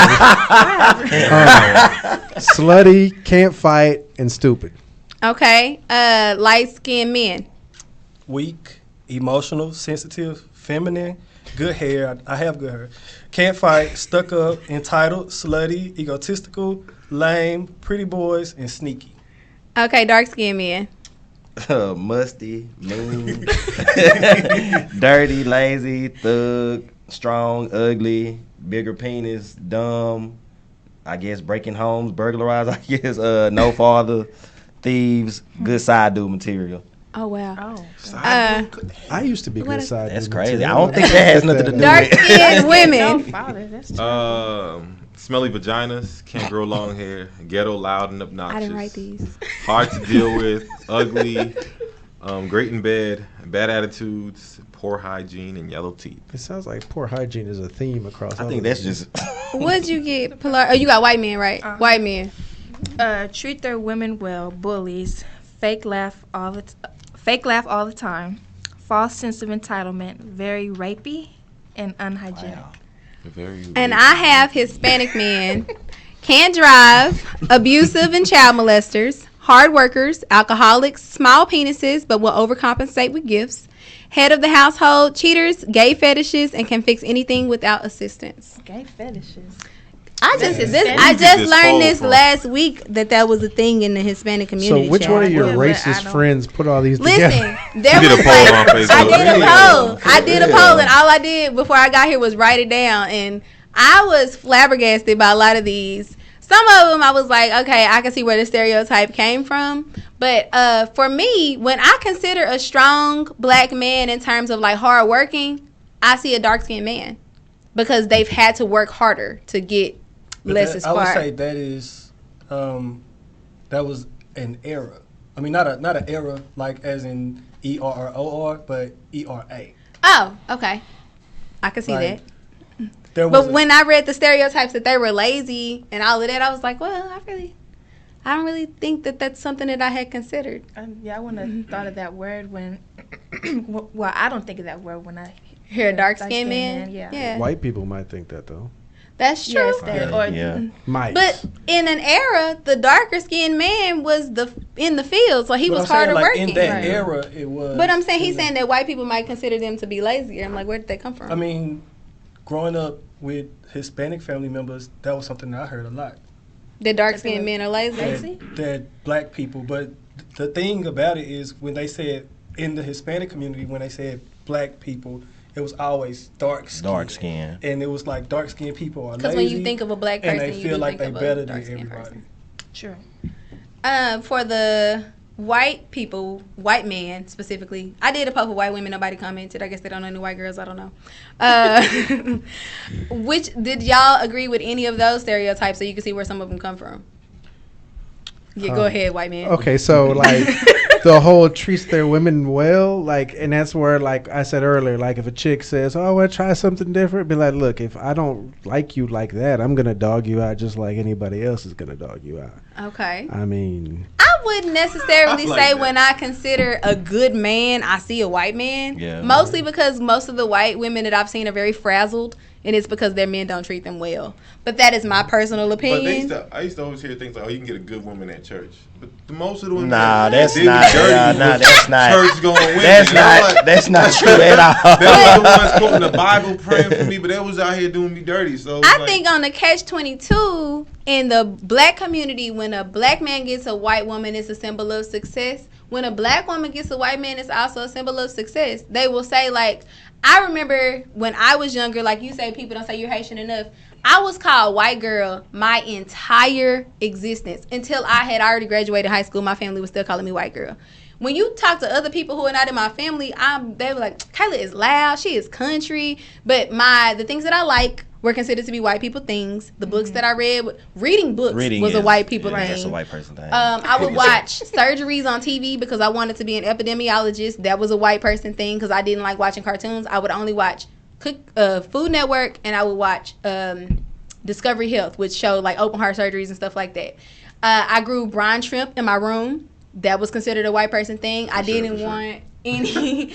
I didn't really like. I liked people, but people didn't like me back. So I spent a lot of time by myself, and that was considered like an emo white girl thing to do, like in your room with the door closed and the lights off, reading a book. So when I grew up and black men were fascinated by my personality, I was like, I've been like this my whole life. And I'm like, you don't act like a regular black girl. I'm like, what do regular black girls act like? Around the board, though, like, do we think black people read or they don't read? I'm gonna keep it real. I mean, Please keep it real, now, I think nowadays, like, more black people are getting into reading. But I always growing up, like, I didn't really know nobody that really read like that. I don't even read like that, to be honest. Like, I'm not. Like, to this day? To this day. I'm just not a reader. Like, I'll watch anything educational, but I'm just But not. if you gotta actually touch pages, I won't even where you read. draw the I won't line. even read, like, I'm big into sports. I won't even read a sports article. I'm just not gonna Really? read. Do you think that we don't teach black children enough in the schools how important reading is? Because I'm my kids have hundreds of books because I'm like so crucial. I think on them, like you need to read. I think they do. It's just me personally. I'm just not into it. But I've always had to go home with books. You know what I'm saying, from school. I had to go home. My mom would give me books, but I'm like, I'm not finna read no book, fam. Like that's just me. Go ahead. So like, I think it may be generational because I mean, post desegregation, the black community took a L financially. And yes. There was a lot of poverty and. And you can't buy books. Or poverty doesn't necessarily go with education. That's true. With stuff being available. Right. And then, I mean, a number of different factors along the way. Well, when I consider my experience growing up, I felt like everybody, because I came from a very, very, very poor home. And my family, everybody, we all had access to the same things. So even if it was me at 7 asking my granny, can she take me to the library on Buckner, it was like, why my brothers didn't ask her to go to the library. So that's why they didn't have books. And it was like, everything that I did was a white person thing. So even when I was in middle school, a white person thing. When I was in middle school, I went to a nerd school. I went to the Career Exploration Academy in North Dallas. I got bussed out from the Grove. And there was a white boy sitting on the stoop when my mama was picking me up from school, and she was like, that need to be your boyfriend. And I was like, what? Because at the time, I was like so in love with this Mexican boy who didn't even realize I was alive, child. And I wasn't even talking to boys at that time because I was just a nerd. And she was like, yeah, you need to go. You need to tell him y'all going to the dance together. And I was like, why? Like, he was like a shrimp. He was so small. He was smaller than me. And I was like, mama, no. And then when a Salvadorian man and his nephew were working on our house the following year in 8th grade, she was like, you need to go to the 8th grade prom with him because he was Salvadorian. She did not want me to have a black boyfriend at all. She felt that I was too smart and too white for a black man to take me seriously. And when I got older, and obviously black men falling by the fleet before I was married, falling by the fleet, I was like, well, mama, you said that black dudes wasn't even gonna like the stuff that I like. And she was like, well, I ain't never met none of them, so I don't know. So that stereotype of labeling things as this is a Mexican thing, like wearing bedazzled pants is a Mexican thing. And if you see somebody else with bedazzled pants, like, oh, she got on the Mexican pants. Or like you said, dark skin being lazy or being musty or not bathing, being unhygienic or whatever the stereotypes. You see a dark-skinned dude who gets his hair cut and takes care of himself, it's like, oh, you acting white. Yeah. Like, what?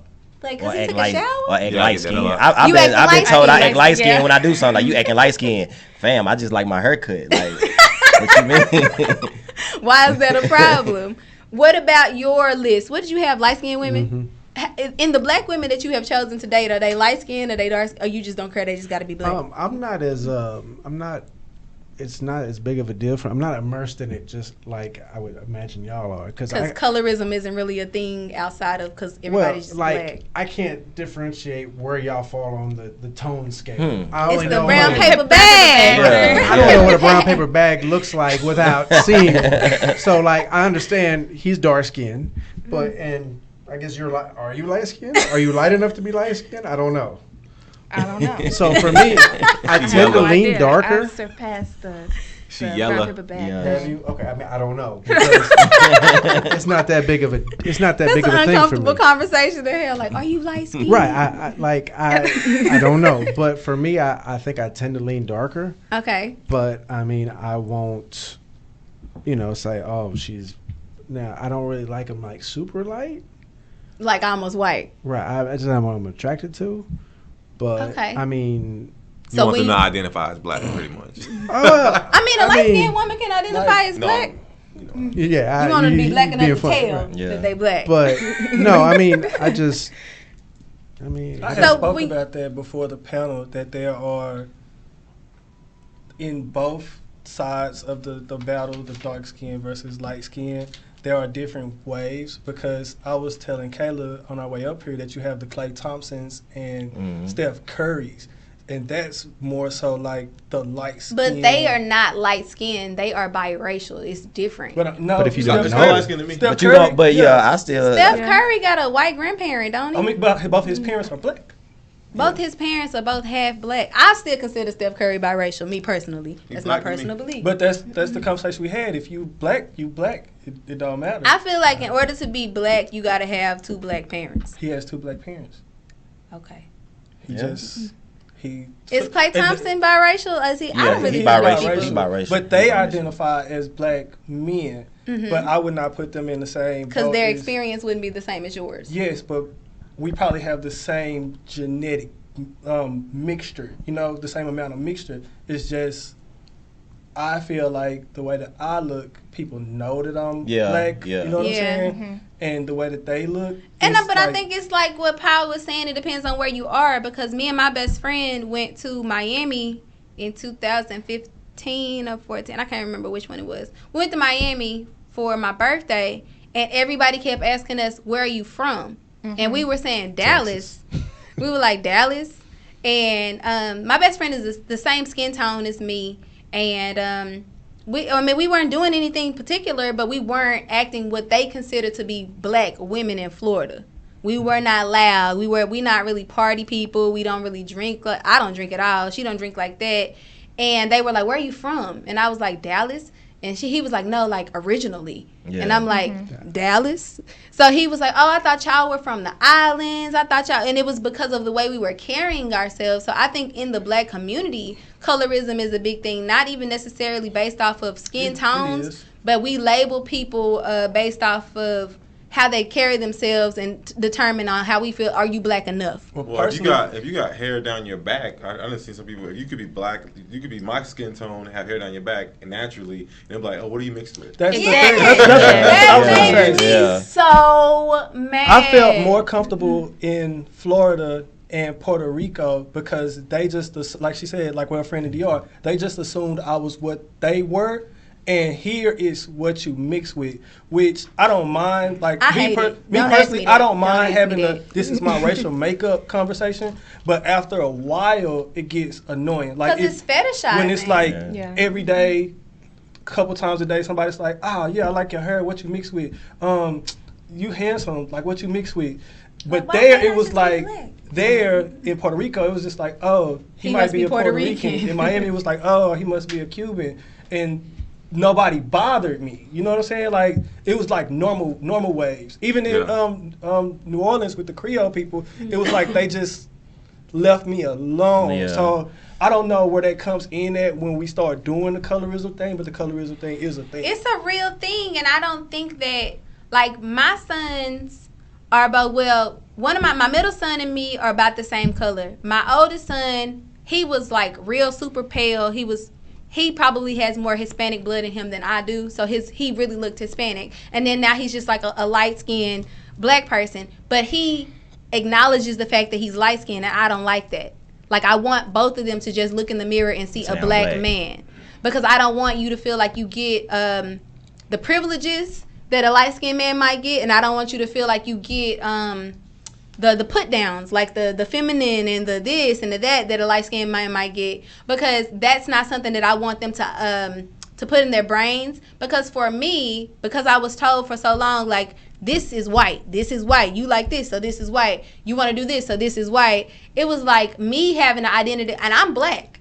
I had a black experience. I have a black family. My father's side that are in Mexico, I've never even met them before. So I'm black. So thinking my whole life, like, well, I must really not be black in the ends. My mama called me Oreo forever. I got a cousin who called it too. and it was like, when I got old enough to know that other black people take their health seriously, that other black people read books, that other people like sitting in the looking at flowers, that other people want to climb mountains and jump out of airplanes, and those people are not white. It was like, dang, I've been told I'm white my whole life, and I never identified with white people ever. I couldn't find things to talk to them about or anything like that. Just around the board, stereotypes are bad, because me growing up on the East Coast, it would be like your country, and I would like explain. He's not country at all. But I would explain to them, like, do you know how much more massive Dallas is than Philadelphia, than DC, than Jersey? And they're like, no, you're country. Like, no, I'm more city than you. Like, I grew up. I'm from a city. Like, this is 6-7 million people in DFW. It's like not a million in DC. But that's even a thing because y'all are still black. Like, that's the thing that we mix up on too. Why do we feel like if someone is mixed, that makes them more desirable or that makes them more exotic? Because when we consider the bundle hair industry, I never understood people that. buy this hair so that people can think, not necessarily think, it's more the Malaysian or the oh, he want this because I'm foreign, he like me because I'm foreign, and like you from South Dallas, but you got like Malaysian bundles in your hair, so from behind you look like you from Haiti or you look like you from Cuba or the Dominican Republic or something like that, and that bothers me. I think it's just being shallow, because for me, when I think of exotic, it's like Lupita. You know, Right. like that's my vision of exotic woman, like the cream black. Like this is just, it's like a picture. You know what I'm saying? He didn't say that right. He meant like even toned, like like silky black. He didn't mean like cream. No, she look like if you leave her in the sun, she don't get ashy like she milk. Yeah. Right. Like that's like that looks exotic to me. Outrageous. So, but that's what I'm saying. Like when we're saying like I want something, because people like everything exotic. The thing that I posted for this topic was a man will go out of his way to not mix his pit bull, but he will make sure that he mixes his children. Which in that I don't. That's what baffles me. No slug to being biracial at all. I just wanted to tap in, and so my mother's African American, my father's Mexican. I grew up. My dad wasn't really part of my life until I was maybe he was in my life from the time I was born until I was about 5. Moved to Dallas because I'm originally from California, so from 5 till now, I've grown up around black people. Ultimately, that's how I identify. Mm-hmm. That's all I know. And so, and technically, we walk up on you on the street, you look like a black woman. Exactly. And so, but then when they get to know me, Which her dad's side, like, do you speak to them? No. Okay. And that's another thing, like my grandmother, so my dad is kind of like the black sheep because he likes black women. Mm-hmm. That's his thing. And so she doesn't really understand it. And I have an older sister who her mother is on my dad's side, and her mother is black as well.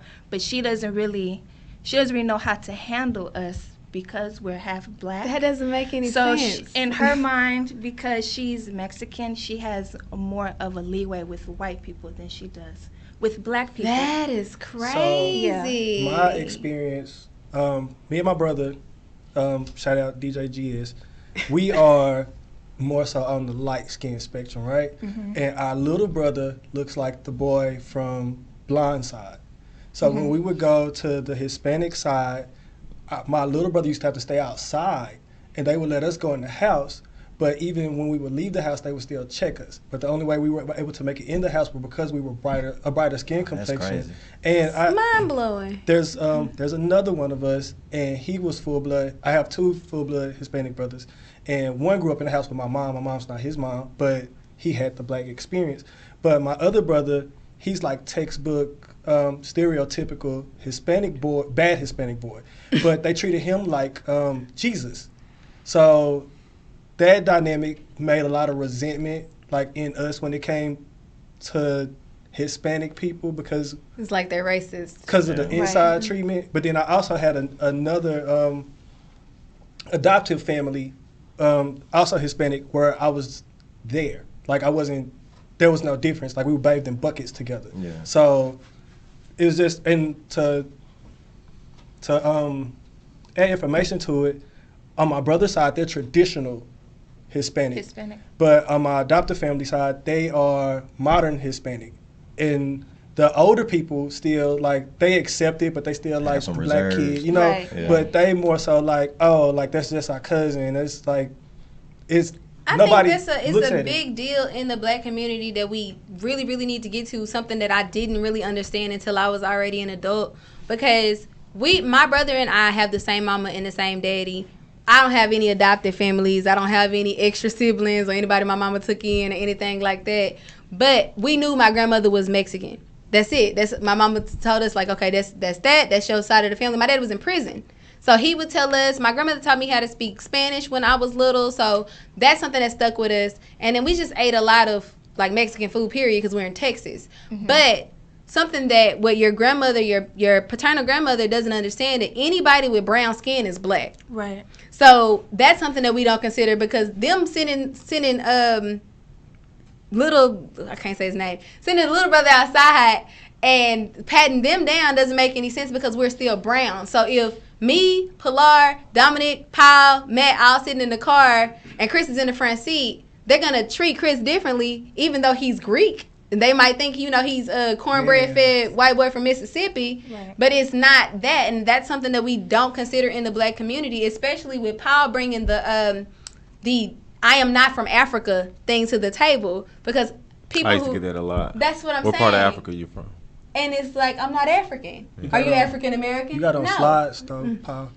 I mean, that's a Florida thing. That's a Florida thing. That's all we wear in Florida. But that's what I'm saying. Like, we don't understand anybody with brown skin is black. We cannot say I'm better than you because I'm blacker than Africans, you. Though. I don't consider Africans to be black. But you're not people. African. But I'm saying, like, I don't identify with Africans. I don't consider them black people, like, necessarily. What does that mean? I don't understand.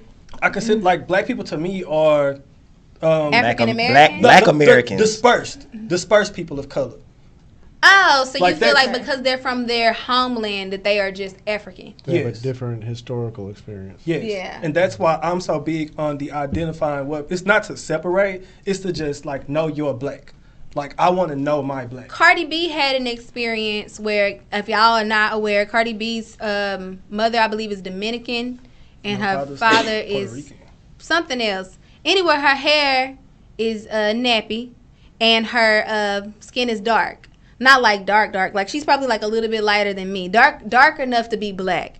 And her entire family, that's similar experiences or whatever. She had a person who trolled her online that said that like she wasn't black and she shouldn't be using the N-word and something else. And she was like, I'm black. Like, if you look at me, you don't see European qualities. My hips are black. My lips are black. My hair is black. So I feel like the fact that we even have to have that type of conversation is unsettling to me. I think before she didn't identify as black. I think that was the issue. She identified it as Latina. Yeah, I think that's what it was. They're saying that she started identifying as black when she started getting around the culture. The reason why I see it the way I see it is because outside of when I perceive things outside of American culture, like Europeans differentiate what they are.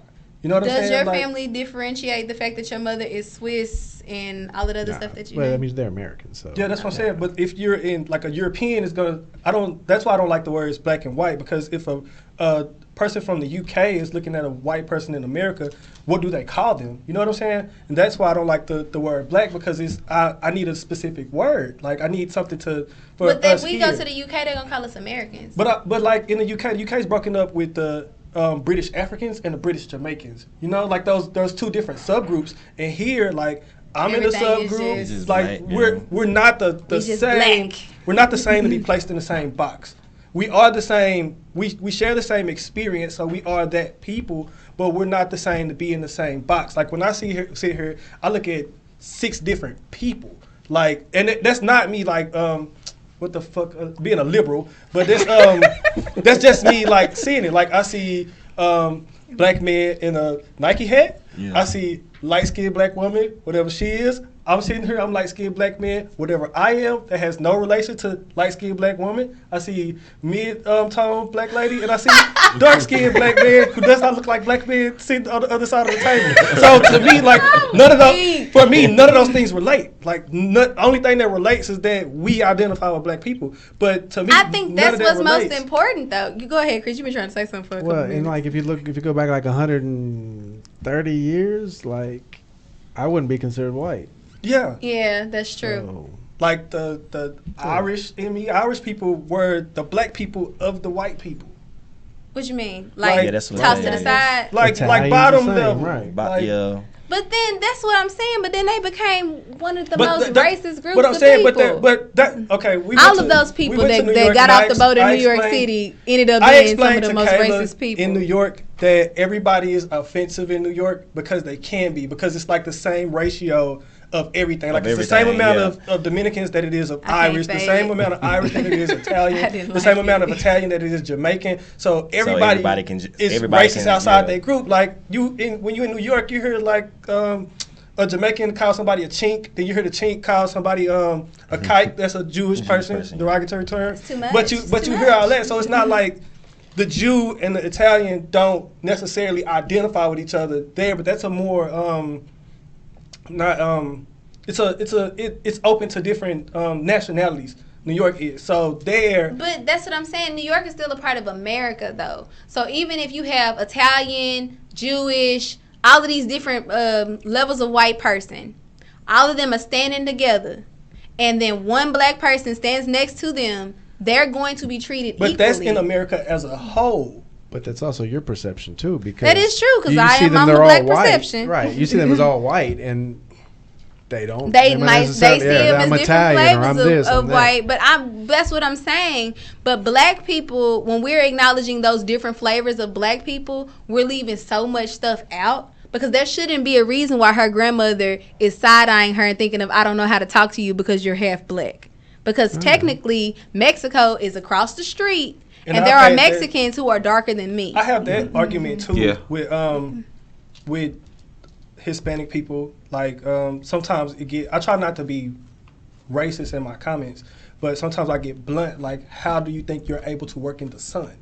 Like, got that melanin. That would not be possible. You know, I was just telling my daughter about that melanin stuff. That would not be like Lupita's family's from Mexico, by way of Africa, but they're from Mexico. You know what I'm saying? So it's like, doesn't her birth certificate say she was born in Mexico? Yeah, but me and with my with the situations I had with my father, I met multiple dark-skinned people from Mexico. There's a lot of dark-skinned people in Mexico. So when they side-eye dark-skinned people, I'm always confused. But that's why I'm more into the subdivision than like the outer thing, because it was explaining to them like, you're Mexican, you're Hispanic, but you're black. Like, I'm American, but I'm black. You know what I'm saying? Like, I think in terms of stereotypes, and we're going to wrap up the stereotypes and move on to the cookout invitation, because I think that's a little bit lighter. I personally haven't been subjected to like the light skin, dark skin stereotypes. I did have a dark skin person tell me that I should identify as light skin. I don't know why. For sure. What? I'm not though. So I'm black. So when I'm considering the black woman stereotypes, I get should be angry, should be loud, should be unhinged, or should be a gold digger, or easily bought. Because that's something that the sense of entitlement, especially what I get from white men, is like, I should own you. Like, you should want to be with me because I can give you a better. The white savior complex is something that I've never mastered. But it's, oh, black woman, you need me, or it's, you don't think you need nobody. And those type of dudes really make it difficult in my dating life. That's what I was gonna say. Like, I can only at the age I am now, I can only work for myself because certain men in the white demographic take the word boss too serious. Because that's something that's involved in them. So it's and the crazy thing is, then I get to like the thought where they don't know that they're doing it, but it's the fact like, this is reminding me of something. Like, me and you just had a beer together, and when we got put in this situation, your tone changed. So I can no longer work for. But that's because that's the underlying. It's the always. It's your core. It's the core. One of my racial reserves is I can't work for white people, and it's not me like picking and choosing like what white people. I just stick to like I'm just generic about it, because it's there might be a 20% that don't feel that way, but to play it safe, I have to protect myself, and I can only operate in these situations because every other situation I've personally been through has been I'm your boss. So let's segue from the beer with the white man thing that you just said. Like, we just had a beer together. When we are talking about the cookout invitation, we see this all the time online. What's his name? Gary Owens? Yep. Yeah. Gary Owens, Adam Sandler, Jim Carrey. I'm trying to name all of the people I can think of, but I can't think of a lot of people. They have been given the invitation of the cookout. If you're not familiar with what the cookout is, it's a theoretical thing. It's not an actual place or an event.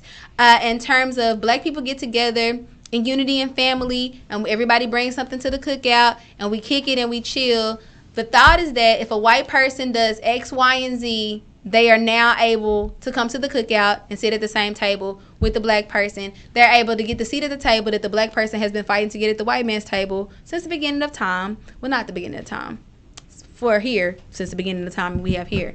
So my question is, what is the X, Y, and Z that the white person can do in order to get the invitation to the cookout? I see you. So you're gonna be the first person. Go on, say it. I don't think I can speak on this one. You can. I don't want You to. get invited to the cookouts? Sometimes. I mean, I just hate the analogy. For me personally, there is not a thing because That's exactly how I loathe the Don't white man loathe can it. dance thing. Like that Yeah. bothers me because I've explained it. I've had racial arguments about it because for me it's been like, oh, you're white and you can dance, but there are multiple black men who you dance Just like. who dance just as good as yeah. you, as you, and they don't get any kudos for it. So for me, it's not a you did anything. It's just a personal like, oh, I like who you are. Like I don't care if you're top tier or bottom level. It's just I like your personality, so I'm inviting you to the cookout. But it's not a like you might. I don't like that you might fit into this situation. woke like, enough. Yeah, you Do understand enough for you. Chris, to be able. what do you feel like you have done as a person that makes people feel so comfortable inviting you to their cookouts? Like literally inviting me to a cookout, I or are we mean, talking like, about figuratively? I don't know. Figuratively, like you've been given a seat at the black table. I mean, This is a black table. I guess so. This is the cookout. I mean, I don't know. I just carry myself how I want. I treat people like I want to be treated, and that's it. Do you feel like you don't carry the air of white man? I mean, I'm kind of an outsider, like we talked about earlier, because I'm a foreigner essentially. Okay. So. Dominic, do you feel the same way as I ain't giving no. You ain't giving no cookout invitations. I don't care if you can hoop. I don't care if you can I dance. kind of think it's corny when they give out. I ain't giving out. I'm not. giving I out want one. Paul to answer because he's not from here. I mean, you are. If I vibe with you, I vibe with you. I don't care what That's race, what I'm saying. or Like whatever. I've had people at my house, but like I invited. Well, I didn't. I think Kayla might have invited them that time. I didn't invite. I hillbilly fans. Like I didn't invite them. but AJ invited them. but you vibed with them. You know what I'm saying? Yeah, we that's how. Like, but they were like real life. Like they young, but They from the sticks. Oklahoma. Yeah. One's from Oklahoma, one's from Louisiana, and he worked for the Dynasty people. But they like hillbilly, but they cool. consider them. And then I have a friend, and he's like redneck, like live in a trailer, got a lake behind I his hope he head. doesn't see this video. I mean, what's up, Nate? But Lamb. like me and Kayla went to his house. Like his trailer His sits trailer, sits fam. right on the river, and like he was catching snakes with his hands, like knowing when to grab catfish. But he like come to our house. He came to our house and he was chill. I like people like that. But See, that's the thing. I don't like people like that. what I like you- the fact that that's him. No, I like people that are outgoing. That Chris, like to do Matt, ridiculous and stuff. Paul kind of have a similar idea of like people are people, and if you like that person as a person, then they can come and kick it. For me, Dominic, and Pilar, if I have permission to speak for the three of us, I think it's more of we don't have anything that's sacred anymore.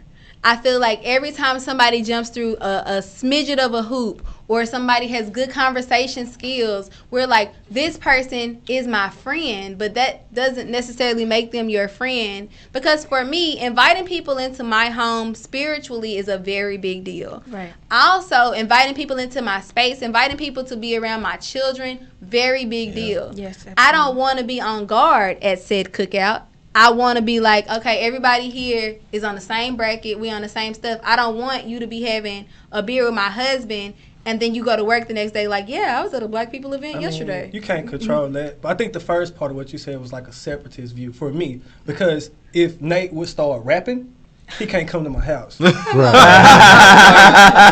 He can't come. You gotta go. Like as long as Be he's rabbit. being him, as long as he's being he's being true to Be his himself. white self, you cool. Yeah, I really don't think dig it's a white level people. I just think Yeah. I'm a spirit kind of person. Like if my spirit don't match well with your spirit, then I don't really want See, you but around. for me, my spirit not matching with Anglo spirits is not like a conscious decision. I feel a certain type of way.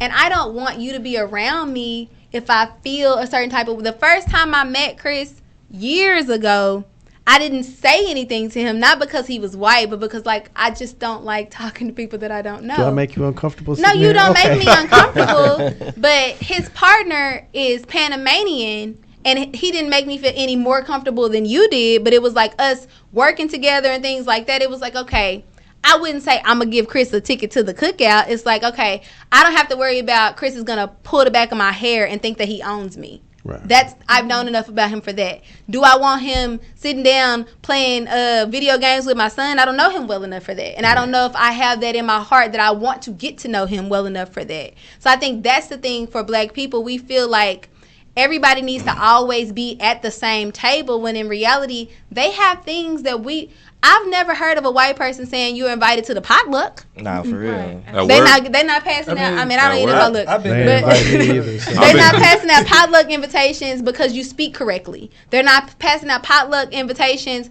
because you know how to do Sudoku, or I don't know a lot of white people activities, or parasailing and climbing mountains. They're not saying, okay, Dominic, you can come to the potluck because you did this. I've been invited to a bunch of bocce But if you can games. rap, if you can dance, if you have a black girlfriend, if you say Black Lives Matter, automatically, boom, you can come to the cookout. You can come. You invited. Potluck in different. You can't eat everybody's food. Different demographics, and around the board, I would say white people get ratchet. Like, what does that even mean? Just around, in my personal experience, when I'm with, I had the black experience, white people, like, it's pretty ratchet, like textbook ratchet. Then when I'm with, like, my wealthy friends, and it's like, oh yeah, we finna smash these beers. I met these girls at the strip club. My aunt's here with her husband, but they're getting a divorce. Like, it's a lot going on. I mean, but white people can have their stuff going on with other white people. Like, why do you even need to bring me that energy? Is what I'm saying. Well, they might be vibing off the same spirit that I vibe off. They might be like, oh yeah, Matt's pretty cool. Let's invite Matt. He seems like a pretty cool guy. Like, it wasn't anything like different, and like I actually enjoyed the barbecue. Like I just don't feel like my ratchet the same. I just started barbecuing with salt and pepper because I learned that, like, you said barbecue with salt and pepper. Like the rappers. Nah, like barbecuing my like meat with the seasoning and like dosing it in like sea salt and pepper, and it's coming out good. And like it's just I would have never learned that if I wouldn't have. You would have wanted to put a whole bunch of seasoning. I'm gonna do what I regular. I'm gonna use Lowry's and Tony. Slap your mama. But if I wouldn't have went there, I wouldn't have known. Like, damn, if you coat a steak in like peppercorn and sea salt. But you can look that up on YouTube. But if I look it up on YouTube, I'm gonna still get it from a white person. But that's not personal. You know what I'm saying? Like, this was like, oh, I experienced this, and their barbecue wasn't bad. We are running out of time, y'all. The last thing I want to make sure we hit on. Pilar had touched on this. I wanted to close with it. Is there such thing as a woke white person? Because those are the people who are getting invited to the cookouts, whether y'all know it or not. What is a woke white person? I would say that it is. I'm not gonna call it woke, but I would say the younger generation, the 16 to 21-year-olds right now understand race a lot better than we did at their age. So understanding race is considered woke. I wouldn't, like I said, I wouldn't call it woke. They just understand, just more aware. Like they're aware. Like, this is my black friend, but I don't treat him like the black friend. This is my white friend, but because when I was growing up, it was like the movie, like White Boy Rick. Like, but to them, it's like, nah, that's like my sons. What's they friend name? Beast Mode. Like, that's their friend. I said Beast Mode. That's his nickname. But that to them, it's like, oh, that's they don't. When white people say they don't see color, I personally don't understand it. But looking at the children and the children not being able to perceive color, so they haven't had an experience yet. But like I said, but when you get to like the teens and like the early 20-year-olds, they still have an understanding of like conscious of it. The nation's going to shit, but I think that's a subgroup of different people doing that. Isn't that less of an understanding of race than? Maybe in the 90s, because I mean there was I would say more it's experiences, like you said. Less of a divide. It's not so much because they understand. Like, I wouldn't say they don't necessarily see color, but it's like, that's my white friend. They understand why you mad? No, that I'm not saying like they don't understand why they can't. I don't think they can perceive why I'm upset. Think they can either. But my sons know, like, that's my white friend.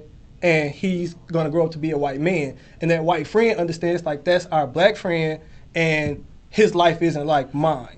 But they understand that much. They're aware of the different life that you have to Okay, live. so let me ask you this, all of y'all.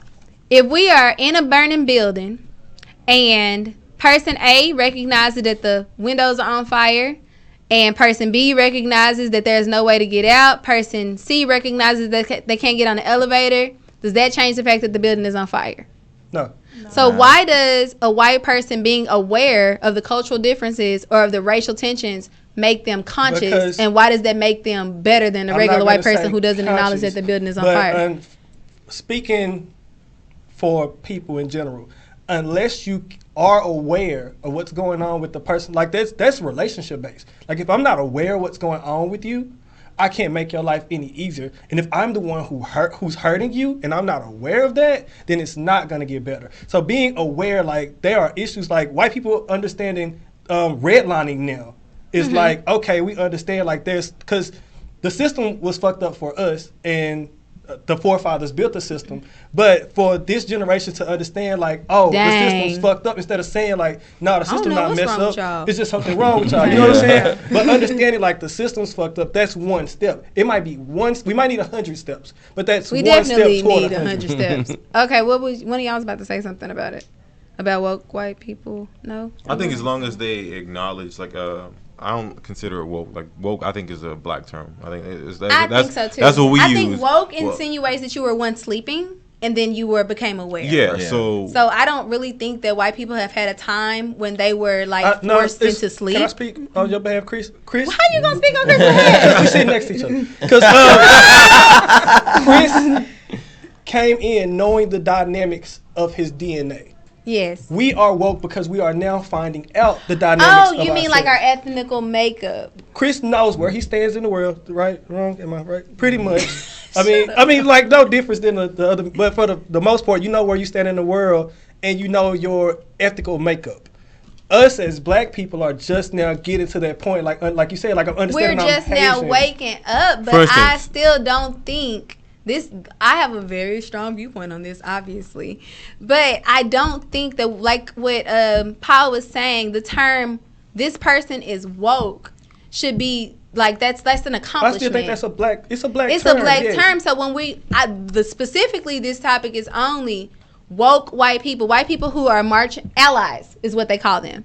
People who are marching in the parades, who are a part of the organizations that are stopping things like redlining. White people who would be uncomfortable if we were to become segregated again.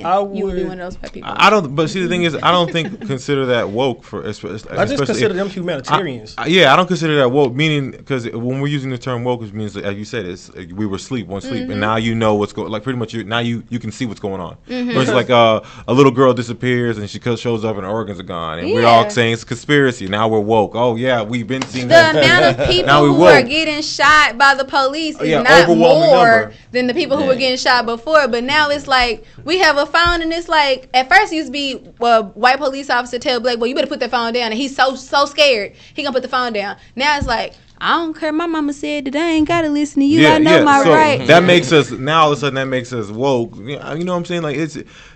Go ahead. I think no. Go ahead. So like that's why when you say can white people no, because they weren't. It's not something that they were just like. It's so interesting that you were so willing to give that invitation to the cookout, but you're like really hesitant with that. Like, no. When I because they've always known who they were. That's what I'm saying. They've always known their place in. Okay, when they see us. But I think they've always known who we are. But no, I don't think. Look at when they see us, because I don't think woke has anything to do with another race. I think woke just has to do with us. On that movie, when they see us, those boys did not know their rights.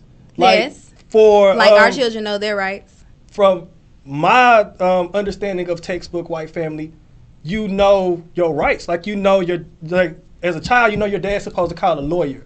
You know what I'm saying? Like those kids. Do you feel that way in a foreigner standpoint? Not really. Not really? No. Because most lawyers are Jewish, right? But how many times have you seen? I don't know where Vincent went, but one of me and Vincent's white friends, like they dad is the lawyer. Like, yeah, you know have what you I'm ever saying? seen? Have you ever heard? He's like, oh, my dad's in a lawyer. My dad's a lawyer. Or I get an attorney. I have an attorney. Like, Yeah. I I've think heard that's like class too. I've gotten It's arrested with people. definitely class. I think that it's class plays a real big role in that because there are black boys in Highland Park who have lawyers as well, who are becoming lawyers as well. Classism is a big thing there. I'm saying like when you get arrested, period, they don't know how much money you got. Right. They don't know even if you say my dad's a lawyer, they're not even thinking those my. I think a lot of racism comes from classism, though. Yes, it does, and I believe that a lot of classism is strategic because of that. The red line and the generational poverty, because it's who is the hardest working person in America right now? Race of people. Jay-Z. Race of people. Black people. Hardest working people in America. I don't have a You don't know either? Black. I'll say Hispanic. Who is the most powerful group of people in America? White people. majority. So white people are not working as hard.